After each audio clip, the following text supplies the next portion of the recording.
and hell awaits. And hell awaits our children because we can't help but mislead our children. Okay, now just hold this vision in mind. And first appreciate how little sleep you have lost over this possibility. Okay? Just feel in yourself at this moment how carefree you are and will continue to be in the face of this possibility. What are the chances that we're all going to go to hell for eternity because we haven't recognized the Quran to be the perfect word of the Creator of the universe?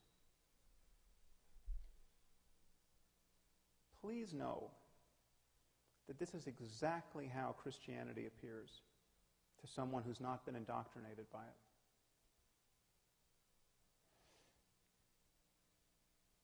Our scriptures were written by people who, by virtue of their placement in history, had less access to scientific information and facts and basic common sense than any person in this room.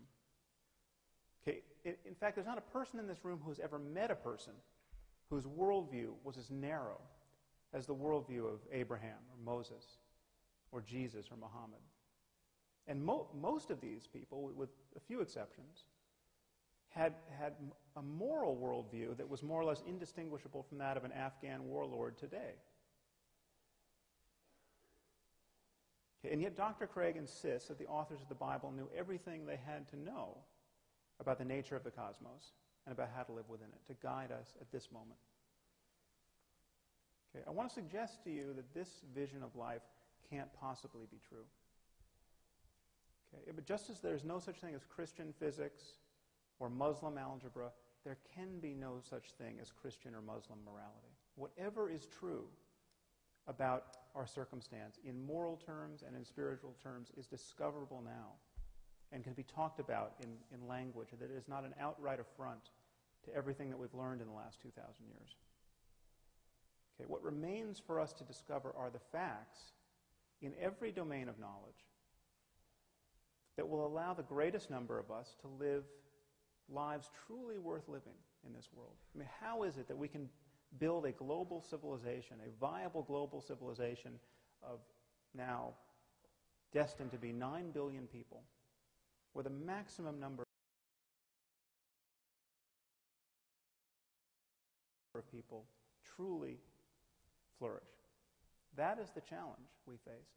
Sectarian moral denominations, okay, a world shattered, balkanized by competing claims about an invisible God is not the way to do it, apart from the fact that there's no evidence in the first place that should be compelling to us to adopt that view.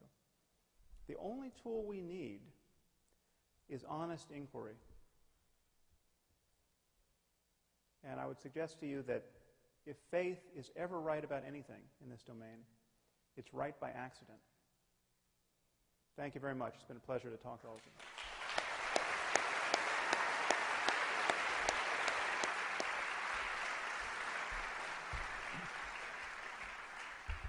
We started 15 minutes late, and so I'm going to allow us to go until 9:15. That gives us 30 minutes for questions. As I said at the beginning, we're going to allow Notre Dame students to ask the first 4 questions. After that, the microphones are open to anyone. We'd like to keep a brisk pace for the questions, so please limit your questions to about 30 seconds, and I've asked the debaters to limit their responses to about 2 minutes. I'll take the liberty of urging people to get quickly to their point if these time limits are violated. We have microphones here and here. I think we have microphones. Oh, good. I can see the microphones in the balcony, so I'll just go in a circuit. Thank you. Dr. Harris, if Dr. Craig could link out of your objections about the problem of evil and the problem of choosing the right religion, so that those weren't really problems, those weren't functioning in the debate, where does that put you dialectically? How do those function in the debate? Do you mean if I was given good reason to believe that Christianity is true? Or if Dr. Craig could show that choosing a particular religion wasn't necessary for the grounding of morality, just that some religion being true was sufficient for there being a grounding for morality, and that the problem of evil was somehow answered. Well, I would never be tempted to dispute that we could make up a religion that, if true, would be a grounding of morality. I mean, those imaginary schemes are there for the asking. We could make them up, and in about 5 minutes, we could make up a better religion than any that exists. I mean, you just take Christianity and cut out Leviticus and Deuteronomy, and already you've done great work.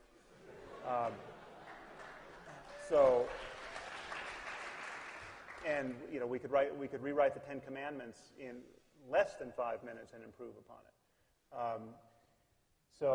Being kind to children and swap out the bit about the graven images, and you've already made it a much wiser document. Now, but that's not the point. I mean, the point is that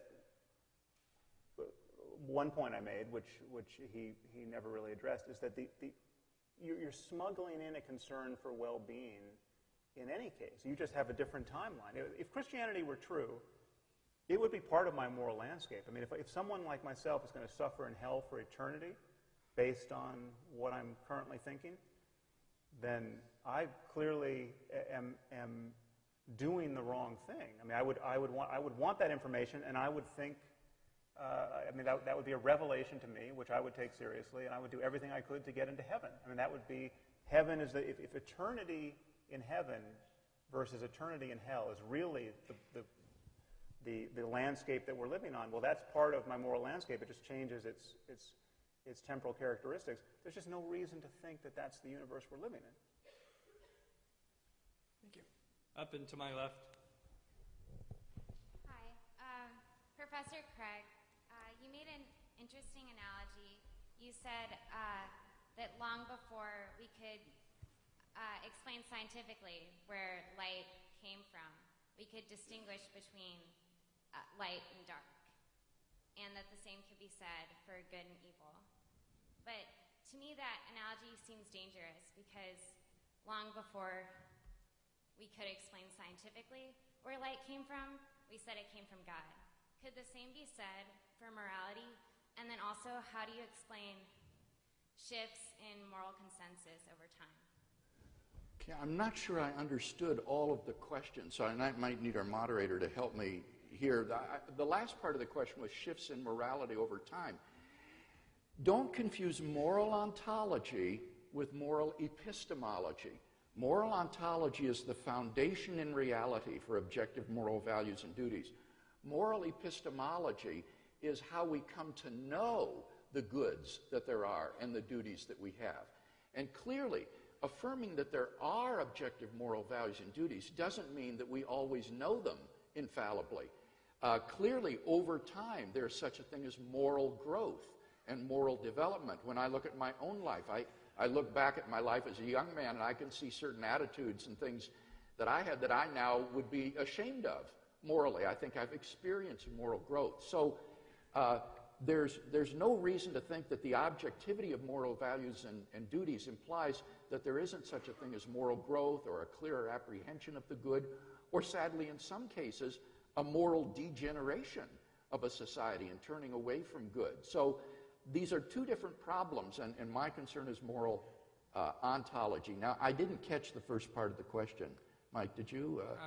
Yeah, tell me if I misrepresent you, but I take it that she's asking, you say that we understood light and dark before we understood the physics of light. She says, but we posited supernatural explanations for light also at that time. Why not think morality is in the same situation? Yeah, again, I think you misunderstood the analogy there that I'm making. What I'm saying there is distinguishing moral ontology from moral semantics. And what I'm saying is I'm not offering a moral semantical theory about the meaning of the words good and evil, right and wrong. I'm talking about their foundation in reality. And so the example of light was simply to give an example of where people understood the meaning of the English word light, even if they didn't know its physical nature in terms of electromagnetic radiation. Can I clarify? Sorry. I get that you're arguing that there needs to be a source for good and evil. That makes sense. So why does that source have to be God? Could it not be that we just haven't discovered what the source is yet? Well, that would be my second contention, that in the absence of God, I can't see any foundation that would be left for affirming the objectivity of moral values, and particularly the value of human beings and conscious life on this planet. And then that second problem about objective moral duties is especially serious, the is-ought distinction, and then the ought implies can problem, no free will. So that would just be to reiterate the arguments I've already given as to why I think in the absence of God, there wouldn't be objective moral values and duties. I allowed the follow-up only because there was misunderstanding, just so you know. Up and to my right. Yeah, I've got a question for Dr. Harris. So a lot of the argument, I guess, I felt like it depended a lot on the definition of good and bad, right and wrong. And I wanted to ask you if you thought it would be possible for there to be, so I've got a two-part question, for there to be a hypothetical God that, scratch everything you know about Judaism, Christianity, Hinduism, create your own new God, and if it would be hypothetical for this God to perfectly align with your definition of moral theory. So say that this God says and commands that good and bad are dependent on the well-being of conscious animals. And then simultaneously to that question, whether you think a God of love does just that. Because it seems to me, in my experience and looking at history, that there is no greater continuum across human history than the presence of love, and the fact that we've had marriage, whether homosexual, heterosexual, transgender, from the moment we've been living animals. And so if that really is the root of our well-being, then how does a God of love not promote well-being? So, but answer the first part first. Yeah. Well, love clearly has a lot to do with our well-being. And if there were a God of love who was really acting like a God of love and was making... the problem is that the existence of God doesn't really add to the moral stature of love in that case, because, or the moral stature of the good. I mean, this goes to the Euthyphro dilemma that we haven't spoken about, probably mercifully. But I mean, if it's either intrinsically good or it isn't, and for God to say it's good doesn't make it more good, and it's not good by fiat. So he's either saying it's good because it is good, in which case we can just deal with the fact that it is good, or it's just good because he says it's good, but then he can say any evil thing is good, which Dr. Craig's God does rather often, apparently. So, but love is clearly something we desperately want in our lives, and we're right to want it. We're deeply social creatures, and the fear that is sort of circulating here that well-being somehow leaves something out that's important, I think, and I argue at some length in my book, is quite unfounded, because whatever you bring to me which is truly important, you say, okay, you're talking about well-being, but here I'm talking about self-transcending love. This is really important. Well, self-transcending love is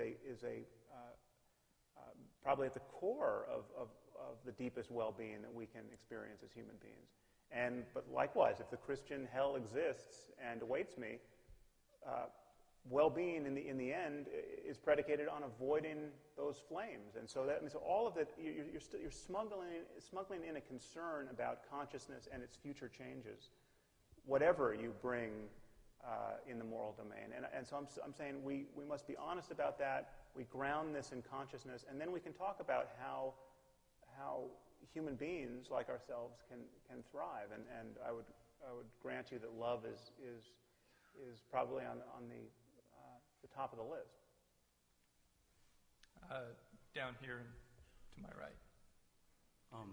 Mr. Harris, from my personal experience and from my faith, I find that Christ's first commandment was to love thy neighbor and thy God. And I believe that if you are a Muslim, then you follow through with that. If you are a devout Muslim and you care about the well-being of all mankind.